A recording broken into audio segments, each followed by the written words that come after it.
역사란 무엇인가? EH카 6-1 지평선의 확대. 지평선의 확대. 현재와 과거의 끊임없는 대화. 지금까지 강연을 통해 저는 역사를 끊임없이 진보하는 과정이라고 주장해왔습니다. 또한 역사가도 이러한 과정을 함께 걸어가고 있다는 견해를 밝혀왔습니다. 이제는 역사와 역사가의 지혜에 대한 결론이 담긴 생각이 나와야 될 것 같습니다. 물론 역사상 처음 있는 일은 아닙니다만 우리는 지금 세계의 파멸을 예언하는 소리가 들리는 시대, 그 결과 모든 사람들이 무거운 중압감에 시달리는 시대에 살고 있습니다. 그러나 이런 예언이 진실한 것인지 아니면 거짓된 것인지 그 진위 여부는 알 수 없습니다. 다만 적어도 우리가 모두 죽을 것이라는 예언과 비교하면 불확실하다는 것만큼은 숨김없는 사실입니다. 또 아무리 우리 모두가 죽을 것이라는 예언이 확실한 것이라 해도 그런 예언 때문에 미래의 계획을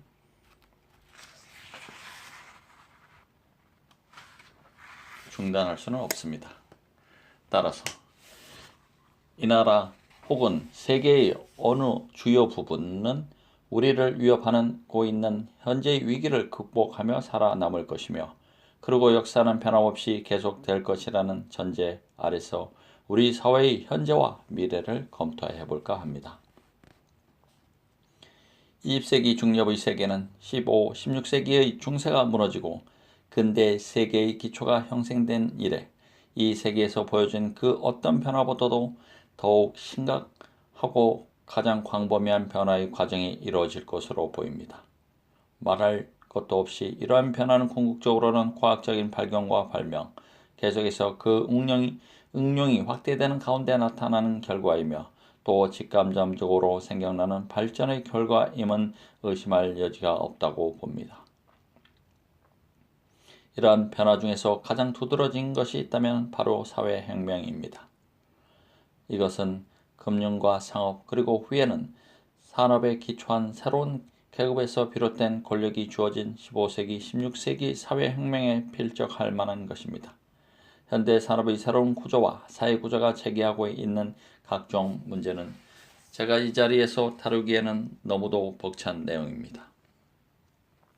그러나 이 변화에는 저희 강연 주제와 직접적으로 관련이 있는 두 측면, 즉 깊이의 변화와 지리적 넓이의 변화라고 할 수 있는 것이 포함되어 있습니다. 이제부터는 이 두 가지 측면을 간단히 언급해 보겠습니다. 역사는 인간이 시간의 흐름을 자연적인 과정, 즉 계절의 순환이라든가 인간의 일생을 말하는 것이 아니라 인간이 의식적으로 관여하고 의식적으로 영향을 미치는 특수한 연속이라고 생각할 때부터 시작됩니다. 역사는 의식이 각성함으로써 생겨난 자연과의 단절이라고 브루크 하르트는 말한 바 있습니다. 즉, 역사는 인간이 이성을 활용하여 자신의 환경을 이해하고 환경에 작용하려 하는 기나긴 투쟁의 과정입니다.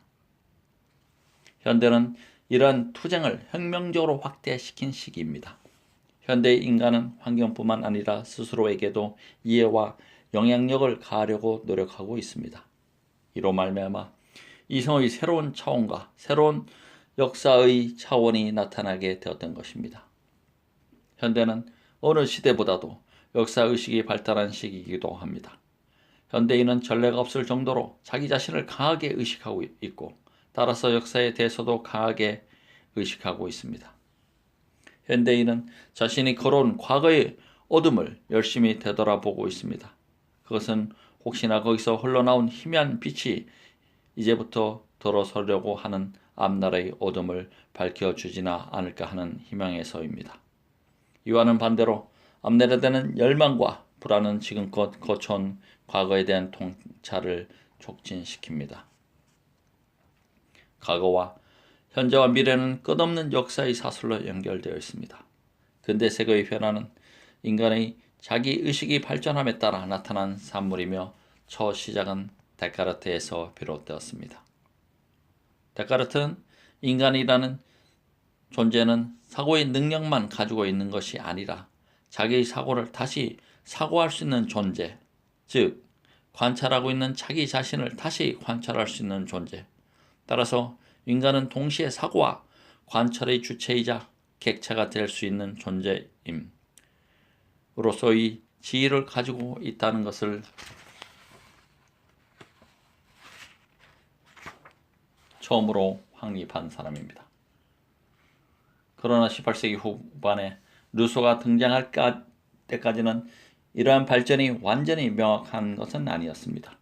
루소는 인간의 자기 이해와 자기 의식의 새로운 깊이를 파헤치고 자연계와 전통적인 문화에 대한 새로운 견해를 제시했습니다.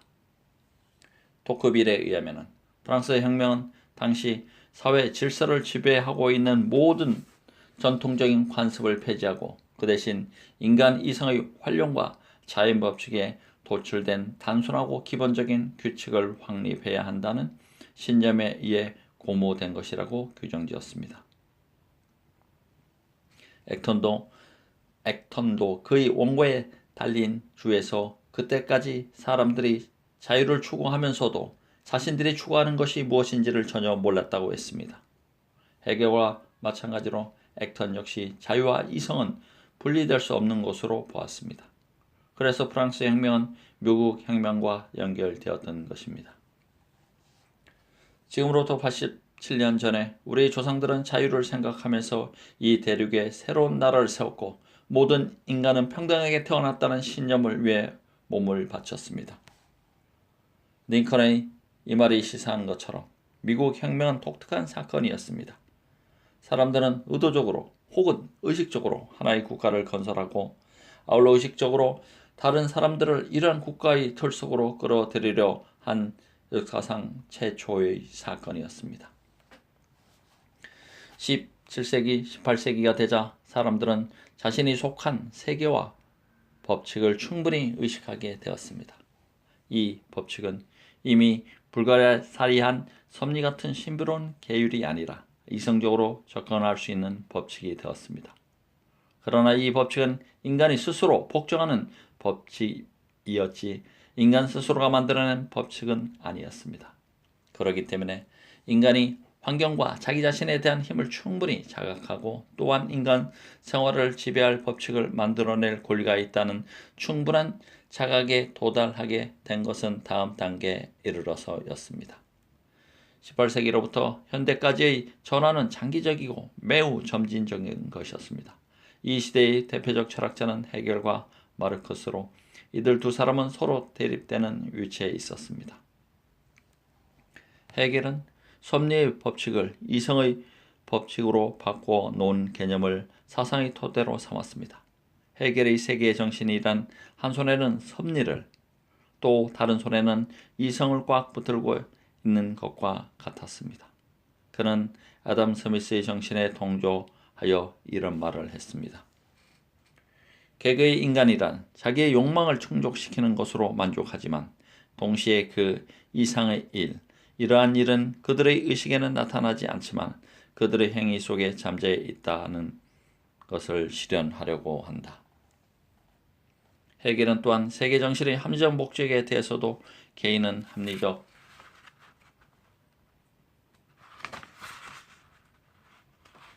목적을 실현할 수 있는 행위를 하면서 이를 이용해서 자신들의 욕망, 이것의 의미는 그런 합리적 목적과 다른 것입니다. 를 충족시켜 나가고 있다고 했습니다. 이것은 이익의 조화라는 개념을 독일 철학의 표현을 빌려서 번역해 놓은 것에 불과합니다. 애덤 스미스의 보이지 않는 손에 해당하는 것을 해겔에게서 구한다면 바로 그 유명한 이성의 관계라는 답이 나올 것입니다.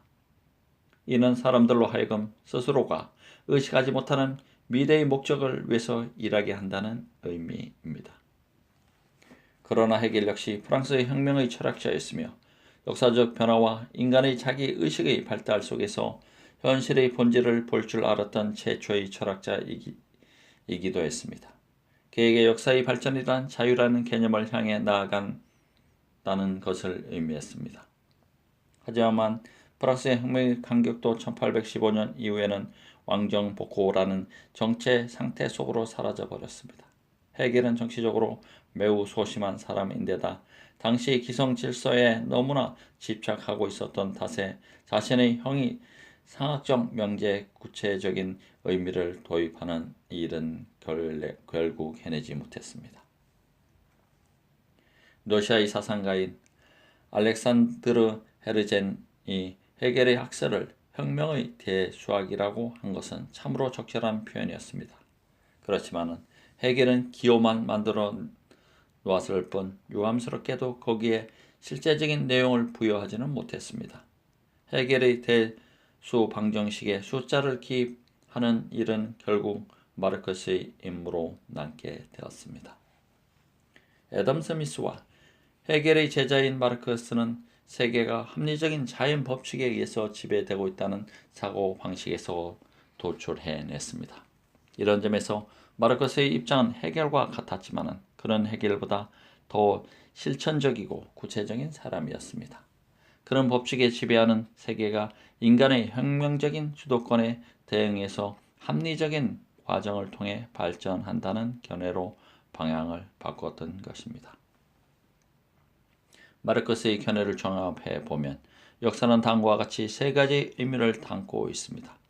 물론 이 세 가지는 불가분의 관계에 있으며 합리적이면서도 일관되게 전체를 형성하고 있습니다. 첫 번째는 객관적인 법칙으로 주로 경제적인 법칙을 따라서 전개되는 사건의 움직임이며, 두 번째는 이에 대응하여 변증법적 과정을 통해서 이루어지는 사상의 발전이며, 세 번째 이에 부응하는 계급 투쟁 형태로 나타나는 실천인데, 이것이 혁명의 이론과 실천을 조화시키고 통합시켜 준다는 것입니다. 마르크스가 제시하는 것은 객관적 법칙과 이를 실천에 옮기는 의식적 행위의 종합으로 볼 수 있습니다. 말하자면 때에 따라 오해받기 좋은 말이지만 결정론이라고도 불리기도 하고 자유주의라고도 불리는 양자의 종합판입니다. 마르크스는 항상 사람들이 지금까지 이런 법칙에 대한 의식을 갖지 못한 채 그 지배를 받아왔다고 말했습니다. 또한 그는 자본주의 경제와 자본주의 사회 속에 휩쓸리는 사람들의 이른바 허위의식이라는 것에 대해서도 수차례 주의를 환기시켰습니다.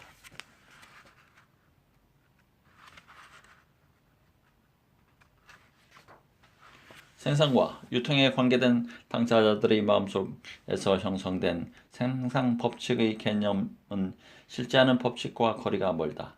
그의 저서에는 의식적으로 혁명의 실천을 강조한 대목도 있습니다.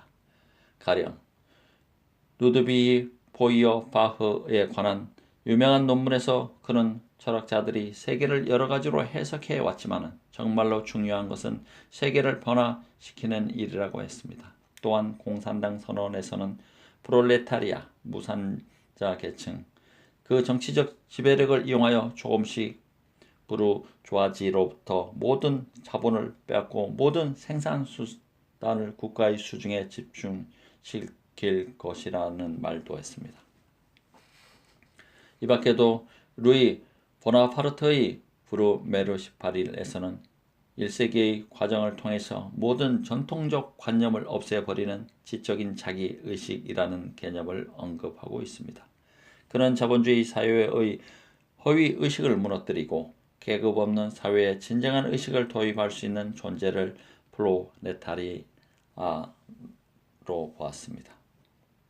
그러나 1848년 혁명이 실패함으로써 마르크스가 연구를 시작했을 때 임박한 걸로 보였던 발전은 심각하게 큰 좌절을 맞았습니다. 즉 19세기 후반은 여전히 번영과 안정적인 분위기를 띈 채 지나갔습니다. 현재로서의 역사적인 전환이 완전히 끝난 것은 20세기 초였습니다. 20세기 초. 이 시기에 이르러서는 이성의 1차적인 기능이란 이미 인간의 사회적 행동을 지배하는 객관적 법칙을 이해하는 데 있기보다는 오히려 의식적인 행위에 의하여 사회를 개조하고 사회를 구성하는 개인을 개조하는 일이었습니다. 마르크스가 계급이라는 개념을 명확히 정의하고 한 바는 없습니다만 대체로 경제적 분석에 의해 확정지어야 할 객관적 개념으로만 받아들였던 것으로 보입니다. 그러나 레닌의 경우에는 계급으로부터 강조점이 당으로부터 넘어갔습니다. 말하자면 당은 계급의 전위를 이루고 그 속으로 계급의식이라는 불가결한 요소를 주입하는 것이었습니다. 마르크스에게 이데로 오르기라는 부정적인 말, 즉 자본주의적 사회 질서인 허위의식의 산물이었습니다. 레닌에게는 이데올로기가 중립적이거나 긍정적인 말, 계급의식을 지닌 지도자라는 엘리트가 계급의식을 가질 잠재적인 가능성 있는 노동자 대중 속에 심어놓은 개념으로 변했습니다. 계급의식의 형성은 자동적인 과정이 아니라 수행해야 할 과제가 되었습니다. 이성의 세계의 새로운 영역을 넓혀준 우리 시대의 또 하나의 위대한 사상가는 지그문트 프로이트입니다. 주지하다시피 그는 오늘날에도 여전히 인정받고 있는 동시에 조금은 정체를 알 수 없는 인물로 여겨지고 있습니다. 1856년에서 1936년 프로이트는 교육으로 보나 배경으로 보나 19세기 자유주의적인 개인주의자로서 개인과 사회의 근본적인 대립이라는 오해받기 쉬운 가정을 무조건 받아들였습니다. 그는 인간을 사회적인 존재라 하기보다는 생물학적인 존재라고 봤기 때문에 사회적 환경이라는 것을 자기 인간 자신에 의한 창조와 개조와 끊임없는 과정으로 다루지 않고 역사적으로 부여된 것으로 다루는 경향이 강했습니다. 그는 틀림없는 사회적 문제를 개인적인 입장에서 다룬다는 이유로 마르크스의 주의자로부터 끊임없는 공격을 받았고 그 때문에 반동적이라는 비난도 함께 받았습니다. 이런 비난은 프로이트에게 부분적으로는 진실이지만 오늘날 미국의 신 프로이트 학파에 의해 더욱 정당화되었습니다. 왜냐하면 신 프로이트 학파는 부적응, 즉 적응하지 못하는 성질이라는 개인에게 내재하는 것인지 사회 구조에는 내재하지 않는다고 생각한 나머지 개인을 사회에 적응시키는 것을 심리학의 본질적 기능이라고 보았기 때문입니다. 프로이트에 대한 또 하나의 일반적인 공격은 그가 인간사에서 비함정적인 것의 역할을 확대했다는 것입니다.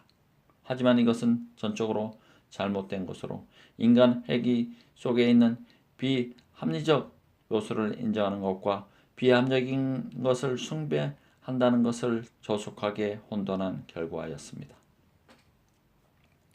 오늘날 비합리적인 것에 대한 숭배가 주로 이성의 업적과 가능성을 과소평가하는 형태로 영어 사용권에서 나타나는 것은 유감스럽게도 사실입니다.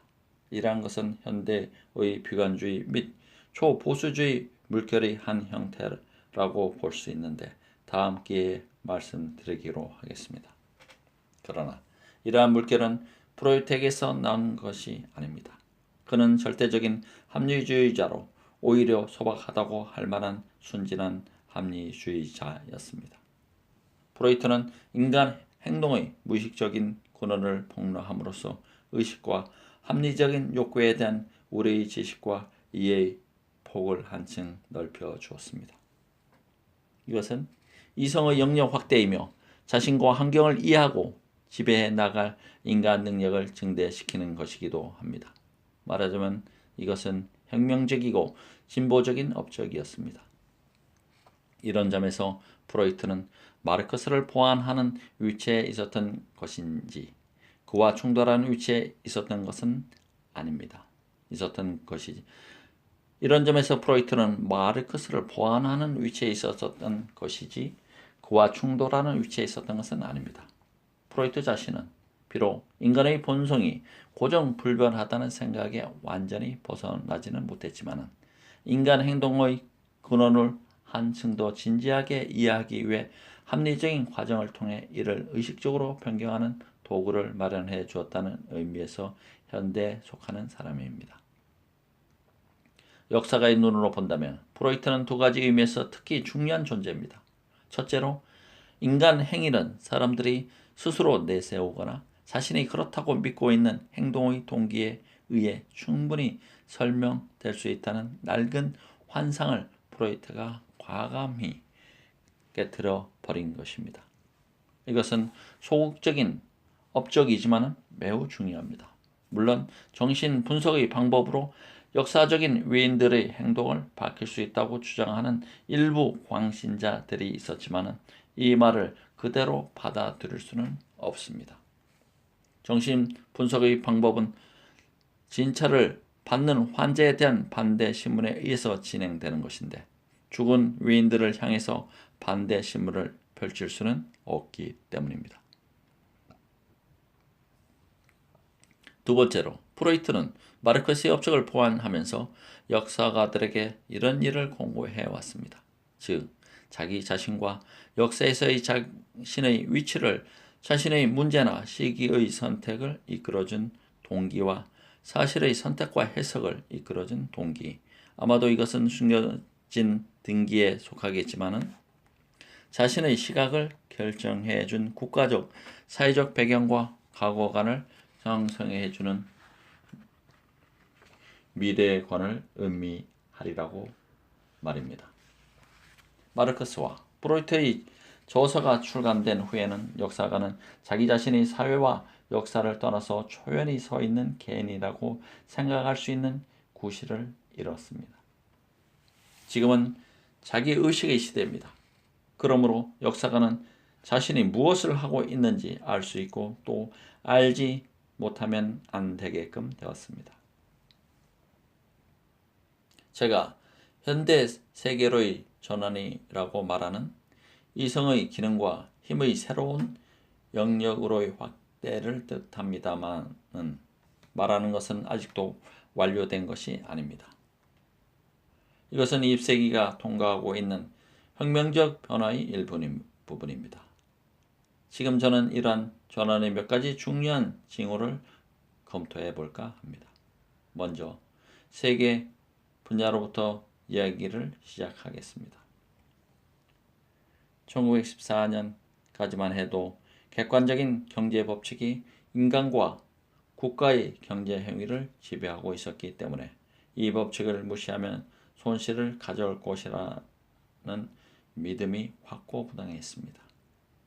경기순환, 가격표 등 실업 등 이런 법칙에 의해 결정되고 있었습니다. 대공황이 시작된 1930년대에 들어서도 이러한 견해는 지배적이었습니다. 하지만 그 후 상황은 급변했습니다. 1930년대에 들어서자 벌써부터 사람들은 경제적 인간의 종말이라는 말을 꺼내기 시작했습니다. 경제적 인간이란 말은 경제 법칙에 따라서 끊임없이 자기 경제적 이익을 추구하는 사람들을 의미합니다. 그런데 이 시기 이후로는 어빙의 스케치북에 등장하는 립반 윙클처럼 시대착오적인 사람을 제외하고는 아무도 이러한 의미의 경제의 법칙을 믿지 않게 되었습니다. 오늘날의 경제학은 일련의 이론적인 수식의 조합이 아니면 어떤 사람이 다른 사람을 어떻게 밀어내는가를 연구하는 실제적인 학문이 되었습니다. 이러한 변화는 개인 본위의 자본주의가 대규모의 자본주의로 전환됨에 따라 생겨난 산물입니다. 개별적인 기업가나 상인들이 우세했던 시대에는 경제를 통제하고 있는 사람이 있다거나 경제에 중대한 영향을 미칠 수 있는 사람이 있으리라고는 생각되지 않았습니다. 따라서 비인간적인 법칙과 그 과정이라는 환상이 살아있었던 것입니다. 가장 큰 위력을 발하고 있었던 잉글랜드 은행조차도 교묘한 조작자나 조종자로 생각되기보다는 경제의 동향의 객관적이고 반자동적인 등록자 정도로 받아들여졌습니다. 그러나 자유방임 경제로부터 통제경제, 그것이 자본주의적 통제경제든 사회주의적 통제경제든 통제경제의 전환과 함께 이러한 환상은 사라졌습니다. 대자본가, 즉 명목상으로는 개인적인 자본가에 의해 통제되든 혹은 국가에 의해 통제되든 통제는 모두 마찬가지였습니다. 어떤 사람들이 어떤 목적을 위해 어떤 결정을 내리고 이러한 결정이 우리들의 경제 과정을 결정해 준다는 것은 분명합니다. 오늘날 석유나 비료의 가격이 수요 공급의 객관적 법칙에 따라 변동한다고 생각하는 사람은 아무도 없을 것입니다. 불황이나 실업은 사람들이 만들어내는 것이 아니라 인위적이라는 것은 누구나 알고 있는 사실입니다.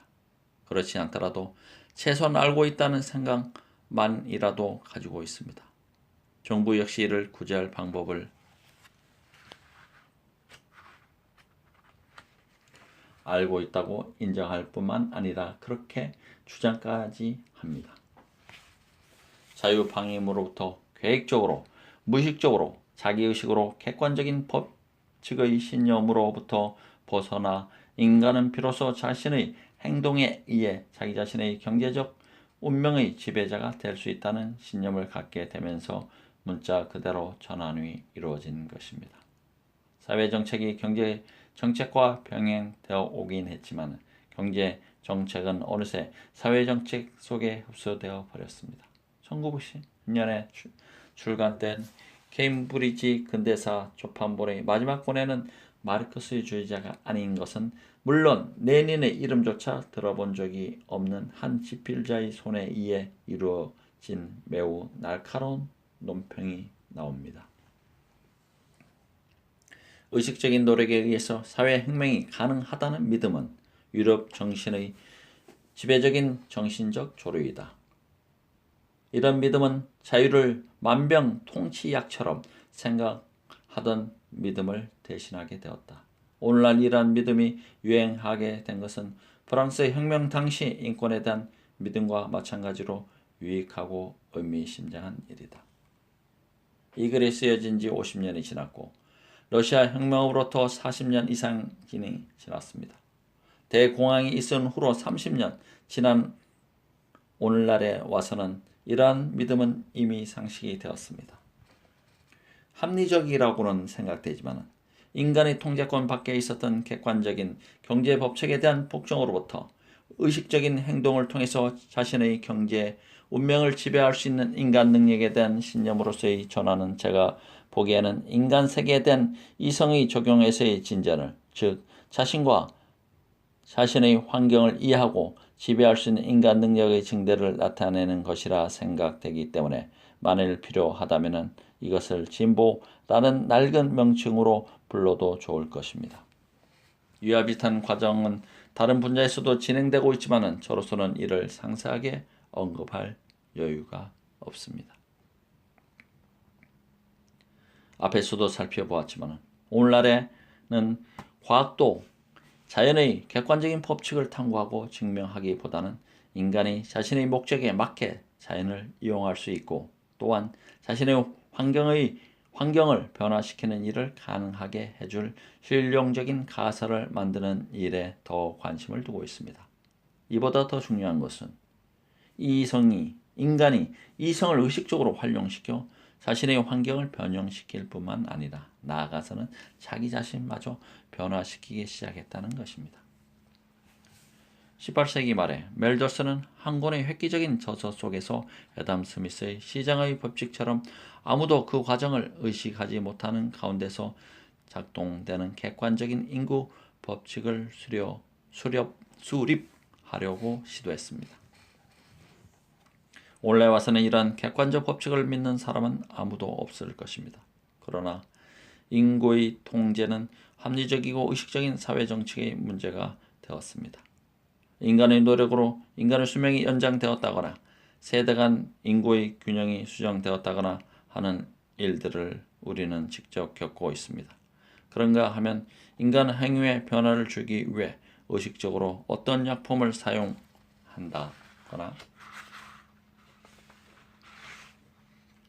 성격을 바뀌기 위해서 외과 수술을 한다는 이야기까지 듣고 있습니다. 인간과 사회는 의식적인 노력을 통해 우리 눈앞에서 스스로 변하기도 했고 변화를 당기기도 했습니다. 그러나 이러한 변화 가운데서도 가장 중요한 것은 설득과 교육의 현대적인 방법이 발달되고 적용됨에 따라서 이루어진 변화일 것입니다. 오늘날 모든 분야의 교육자들은 특정한 형태의 사회로 만들기 위해서 그리고 이러한 형태의 사회에 적합한 태도, 충성심, 견해를 성장하는 세대에게 주입하는 일에 더욱더 의식적인 노력을 기울이고 있습니다. 교육정책은 합리적인 계획에 의해 수립되는 모든 사회 정책에서 필수적인 부분이 되었습니다. 사회 속의 인간에게 적용될 이성의 중요 기능은 이미 탐구라는 면을 넘어서 이젠 변형시키는 일을 하고 있습니다. 이처럼 합리적 과정을 통하여 사회적, 경제적, 정치적인 현상의 통제를 개선해 나아가려는 인간 노력에 대한 의식이 고양되었다는 것은 20세기 혁명의 중요한 측면 중 하나라고 생각합니다. 이성의 확대로 통하는 이러한 현상은 제가 지난번 강연에서 개인화라고 부른 과정, 문명의 발전에 따라 개인의 기능과 직업과 기회의 다양화의 일부에 지나지 않습니다.